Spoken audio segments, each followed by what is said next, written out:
ఈరోజు మన ప్రార్థనలకు లేదా మన కుటుంబాల్లో కార్యాలు జరగకపోవటానికి గల కారణం ఏంటి? మనం ప్రతి సమస్యలో చిక్కుకొనే ఉంటున్నాం, ప్రతి బాధలో మనం కొట్టబడుతున్నాం, విడుదల కలగట్లేదు. కారణం ఏంటి? చేసే ప్రార్థనకు సమాధానం రావట్లా. కారణం ఏంటి? చేసే పని ఆశీర్వదింపబడట్లా. ఈరోజు ఈ ప్రార్థన జీవితం, ఈ ఆత్మీయ జీవితంలో పలుమార్లు మనం ప్రతి సమస్యను బట్టి ప్రార్థన చేస్తే సమాధానం దొరకట్లా. ఈరోజు నీ ప్రార్థన జీవితం ఏంటి? ఈరోజు నీ ప్రార్థన ఎలా ఉంది? ఈరోజు నువ్వు ఎలా ప్రార్థిస్తున్నావు? ఏ మనసుతో మనం ప్రార్థిస్తున్నాం?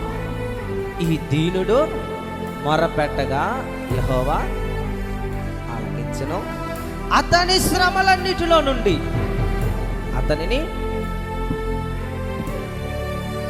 దావీదు ప్రార్థన ఆలకించిన దేవుడు నీ ప్రార్థన ఎందుకు ఆలకించట్లా? దావీదు సమస్యలన్నిటిలో సహాయము చేసిన దేవుడు నీ సమస్యలు ఎందుకు సహాయం చెయ్యట్లా? ఆ దీనుడు మొరపెట్టగా దేవుడు ఆలకించను కదా. ఈ దీనురాలు, ఈ దీనుడు మొరపెట్టగా ప్రభు ఎందుకు ఆలకించట్లా? దావీదు,